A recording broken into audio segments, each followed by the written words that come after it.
విసిరిన రాళ్ళు అనే ప్రాక్టికల్ టాక్ ని మీ అందరికీ ప్రత్యేక శుభాలు తెలియజేస్తాను. ఈ రోజు ప్రాక్టికల్ టాక్ లో నా చేతిలో ఒక సాసర్ అలాగే కొన్ని రాళ్ళు ఉన్నాయి. ఒక రాయి విసిరిన తరువాత ఎంత దూరం వెళ్తుందో మనకు తెలియదు.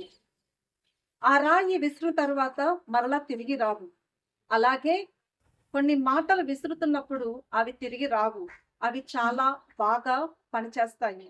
అది చాలా గాయపరుస్తాయి. అందుకే బైబిల్ పరిభాషలో కత్తిపోటు మాటలు కలవని చెప్పి చెప్తున్నారు. సామెతల గ్రంథం 12వ అధ్యాయం 18వ వచనంలో కత్తిపోటు వంటి మాటలు కలవు అని రాయబడింది. మాటలు గాయాన్ని చేస్తాయి, మాటలు గాయాన్ని కడతాయి. ఒకసారి విసిర రాయి ఏ రీతిగా అయితే తిరిగి రాదో, ఒకసారి మాట్లాడిన మాట తిరిగి తీసుకోలేము.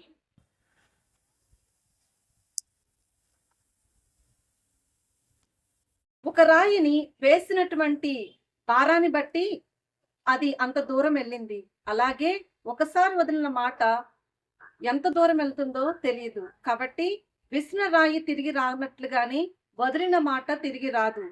జ్ఞానుల నాలుక ఆనందదాయకం. జ్ఞానులైతే ఎప్పుడు కట్టగలిగే మాటలు, జీవితాలను ముందుకు తీసుకెళ్లగలిగే మాటలు మాట్లాడతారు. అయితే మూర్ఖులు గాయపరిచేటువంటి కత్తిపోటు వంటి మాటలు మాట్లాడతారు. విసిన రాళ్ళు తిరిగి రావు, అలాగే వదిలిన మాటలు తిరిగి రావు. జీవన్ మరణములు నాలుక వశము. ఈ నాలుక దీవించగలదు, ఈ నాలుక శపించగలదు.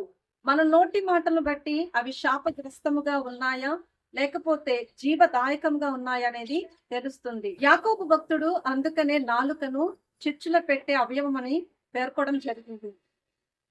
ఈ నాలుకతో మాట్లాడే మాటలు చాలా మందిని ప్రభావితం చేస్తాయి. మొదటిగా నాలుక మన సొంత జీవితం మీద ప్రభావితం చెందుతుంది. అలాగే మన కుటుంబాల మీద, మన వర్గాల మీద, మన జాతుల మీద, దేశాల మీద, ప్రపంచం మీద కూడా ప్రభావితం చెందుతుంది. మాట్లాడే మాటలను బట్టి కట్టబడమా కూలబడటం అనేది ఆధారపడి ఉంటుంది. విసిరిన రాళ్ళు ఎంత దూరం వెళ్తుందో మాట్లాడే మాటలు కూడా అంతగా ప్రభావితం చెంది జీవితాలను నిలబెడతాయి లేదా కూలుస్తాయి. కాబట్టి ఈ యొక్క ప్రాక్టికల్ టాక్ చూసినటువంటి ప్రతి ఒక్కరూ జీవదాయకమైనటువంటి నాలుక కలిగి జీవితాలను కట్టేవారుగా ఉండాలని కోరుకుంటూ ఈ మాటలు ముగిస్తున్నాను. May God bless you.